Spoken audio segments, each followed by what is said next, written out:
You know, I really like tea. What is up, everybody? Welcome back to the channel and welcome to our 2,500 subscriber special. I just want to take a moment and say thank you guys so much for getting us to this point where we have 2,500 subscribers. It is absolutely unbelievable. We've made it this far, and it just means so much to me that you guys appreciate what I do enough to actually want to stick around and watch it and subscribe to the channel. It just means a lot to me. So I really appreciate that. And after taking some suggestions from you guys about what I should do, I decided that for my 2,500 subscriber special, we would make a tier list of all the games I've played on the history of the channel and rate them, which ones I liked, which ones, you know, were okay but not so great, which ones were utter garbage, and so forth. So it's gonna be pretty fun. So I've actually played a total of 17 games in the time I've been doing YouTube. It's like, that doesn't sound like very much, and it's not. It really isn't, and it's because I'm a completionist and I just stick with something until I've totally finished with it. And some of these things I haven't even finished yet, but these are the 17 games that I've actually spent time in and put time into, and that's what we're gonna be taking a look at today. So yeah, let's just jump right into it. We're gonna start off with Open Fortress. Now, I played Open Fortress just the other day, really for the first time, and I enjoyed it quite a bit. I had a lot of fun with it.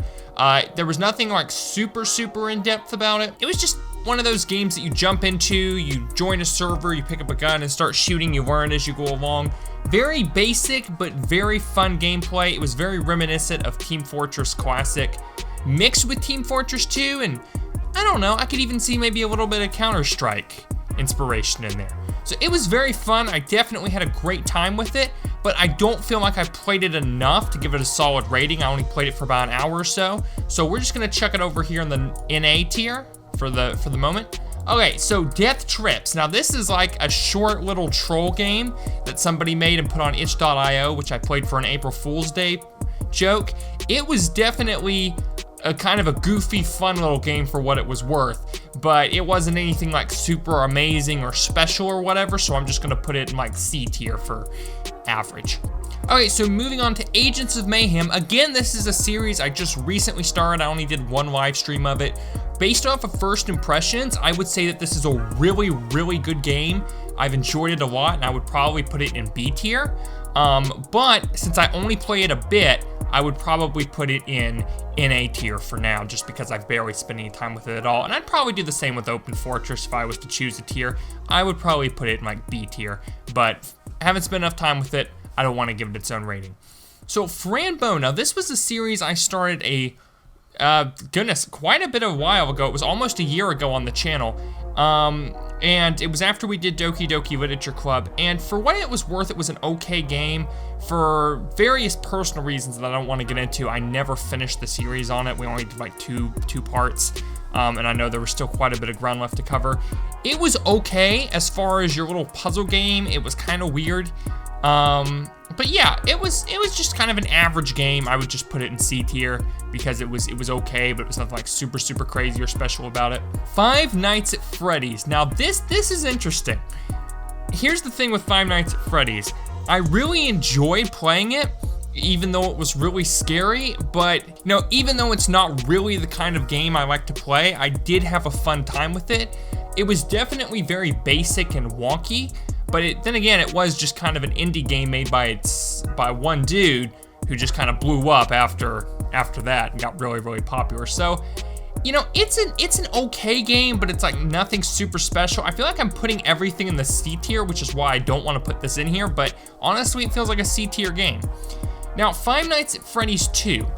I actually enjoyed this more than Five Nights at Freddy's because of the advanced mechanics and stuff, but it was super buggy, especially in the higher difficulties, because, you know, certain animations wouldn't work, or they would trigger, but they wouldn't trigger properly, and you could override them by doing little tricks and things. It was too weird. Five Nights at Freddy's 1 was a lot better in that regard because there was actually a strategy to it at the harder difficulties, while Five Nights at Freddy's 2 was just a lot more RNG / luck based. So for that, I'm gonna put it in the D tier.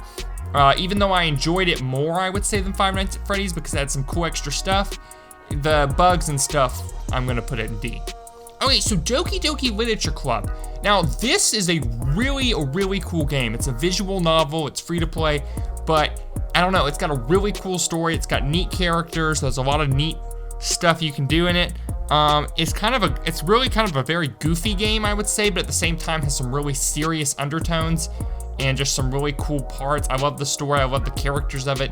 This is, I almost want to put it in A tier. You know what? I think I can comfortably put this in A tier. I was gonna put it in B tier, but I'd say this is an A tier game. Okay, so Chicken Invaders: The Next Wave. So this was the sequel to Chicken Invaders 1. If you're not familiar with what Chicken Invaders is, it's basically like a Space Invaders rip-off game, but with chickens, and you're a spaceship and you're shooting at waves of chickens and meteors and a lot of stuff coming after you. Super fun game, very goofy aesthetic, but a lot of fun to do. This was a very short game. I did a live stream of this for Christmas a year or two ago, and it was like 45 minutes long. So a short game for what it is, very fun. That's gonna go in B tier. Team Fortress 2. Now this game is probably the bulk of my channel, which I'm sure you guys are aware of if you've watched me for any great amount of time. I've played it for, oh gosh, it's been like almost over 3 years now, maybe even almost 4 years at this point, and it's been an absolute blast. I love Team Fortress 2, I love everything about it. I've played it for a long time, and the fact that I keep playing it after all these years is probably just a testament to how good it is. So yeah, I'm gonna put it in the trash tier. Totally joking, everybody's gonna hate me if I do that. It's totally going in the S tier where it belongs. But I got you, didn't I? I got you, don't say I didn't. Okay, Saints Row 2. You know what, I'm gonna come back to this. We're gonna start with Saints Row 1. Saints Row was a really cool game, but it was, as a start of its own series, it was kind of just sort of getting established, I guess you would say. So it was good, and it had definitely some good mechanics. It had a great story. It was a lot of fun to play, but it was still very basic. Also, only game on the list that did not have a PC version, and so I had to play on the 360. And because of that, because of the limited hardware of the 360, and just because of Volition games in general, it was kind of buggy, had a lot of frame rate issues and stuff. It was a good game. I would probably normally put it in B, but I think maybe I'm just gonna put it at C, because while it was a good game and had a lot of good parts to it, it just was nothing like super phenomenal, if that makes sense. It was just kind of the start of the series. But then it was followed up with the amazing sequel that was Saints Row 2. Now this is probably, gosh, I wouldn't call it the best game I've ever played, but it's definitely one of the top ones. I'm gonna put this in A tier. I almost want to put it in S tier, but I'm gonna put it in A because it was just so dang buggy. There was a frequent crashing issue, frame rate issues like in Saints Row 1, just maybe not as bad because I was playing the PC version. But yeah, great story, fun activities, great cast of characters. It was just super fun. I really enjoyed it, and it definitely belongs in A tier. Now, Saints Row the Third, here's the thing, a lot of people love this game, and I had a fun time with it. It was definitely a fun game, and I enjoyed it as a sequel, but I don't know, it just felt a little bit too different and a little all over the place for me, and even though it was the most popular one in the series, I just didn't enjoy it as much as maybe, say, Saints Row 2. I definitely enjoyed it more than Saints Row 1, and I guess I could say it's a close second to Saints Row 2, but it wasn't as good. So because of that, I'm gonna put it in the B tier. It was just missing some of the charm, and it almost felt like it had just become too commercialized, which I think was kind of the whole point of the game.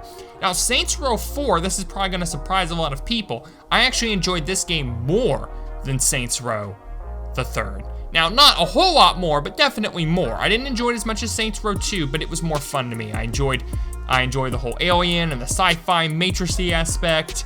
Even though it was like incredibly goofy, I just thought it was more fun. I thought the levels and the activities and stuff were more fun. With exceptions. I hated the Professor Genki telekinesis activity. That thing was stinking garbage, but everything else was pretty good. So I enjoyed Saints Row 4. I'm gonna stick it in here with B tier for now with Saints Row the Third. Both of them good games. You know, everything in B tier is a good game, but it's just not as good as A tier. Everything can't be A tier, I'm sorry. Okay, and then we're gonna move on to Saints Row Get Out of Hell. Definitely my least favorite entry in the series, because, well, it had some problems with like being overly grindy and just maybe not as well developed in some areas, and it wasn't even its own full-length title. It was a standalone DLC, and for what it's worth, it was good and fun, but it's not something you would want to just play if you weren't already a big fan of the Saints Row series. At least that's how I feel anyway.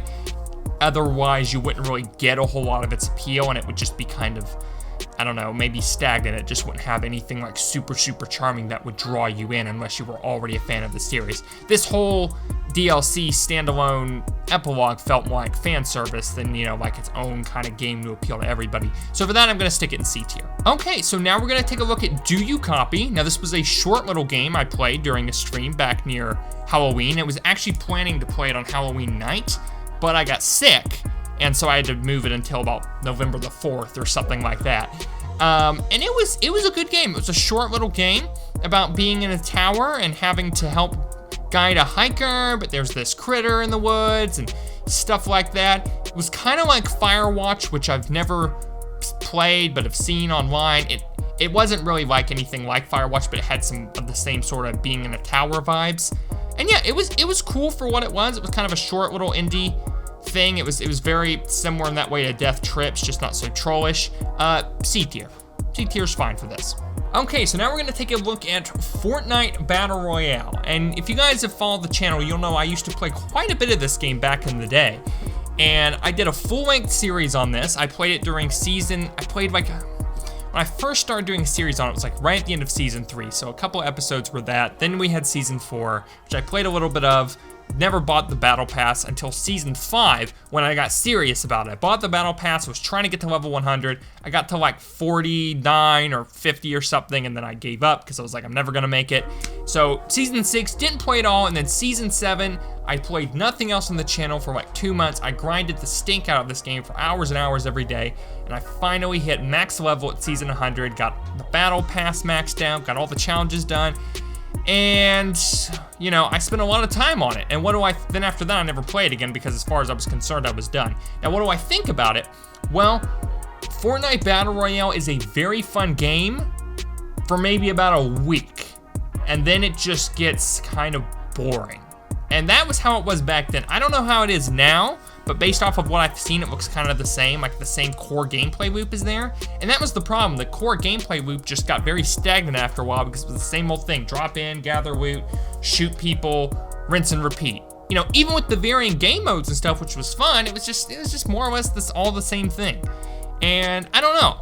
Now, it could just be I don't like battle royales, and that's certainly possible, but it's the only battle royale game I've really ever played, so I couldn't just blame it on that without giving other ones a fair shake. Anyway, the core gameplay loop I didn't find fun.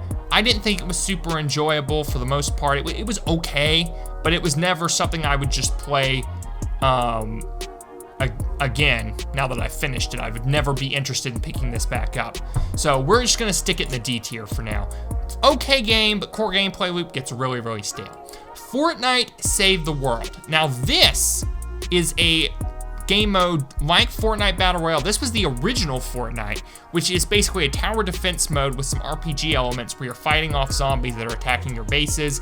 There's quests, there's missions, there's a loot system. So much more developed than Fortnite Battle Royale, a totally different game. It's not even its own game mode as much as it is just like a totally separate game. I've been doing a series on it for a while. I really enjoyed it.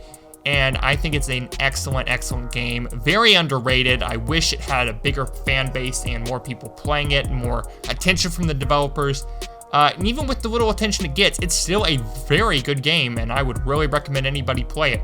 It is in early access, and you do have to pay for it. It's 20 bucks on sale to pick it up.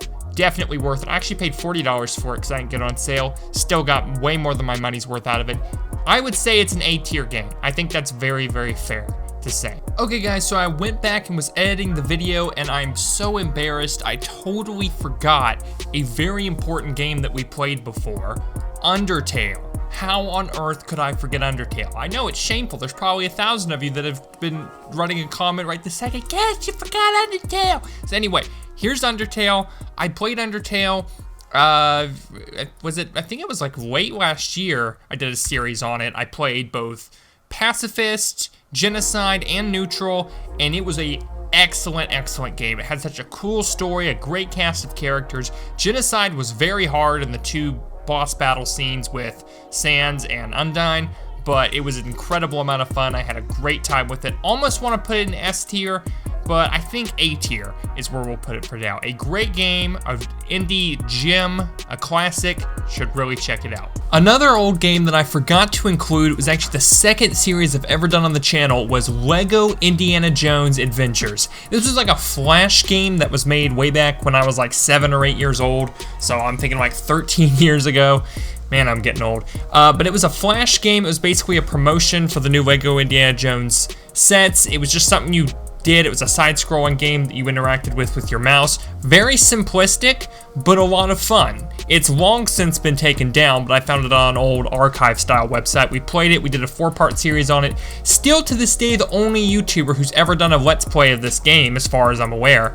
And it was fun for what it was. It was nothing special. Again, it was just a little Flash game, but I liked it. It was fun, and I had a cool little series made out of it. So I'll put it in C tier. I will definitely put it in C tier for average. Would I recommend you played it? Yeah, if you're a fan of that kind of thing, go for it. Alrighty guys, and that is gonna be it for the tier list video. Really hope you all enjoyed it. Thank you so very much for watching. And again, a big special thank you for 2,500 subscribers. It's incredible that we've hit this milestone. I'm so thankful, and I just can't wait to see all the cool stuff that we make and the growth that we see going forward.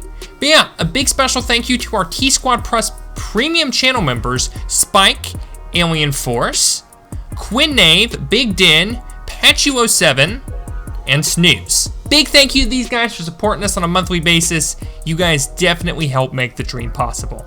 Till next time, I've been your host, Kes Gaming. I'll see you all at the top. I'm about to end this man's whole career. Aside from my soul.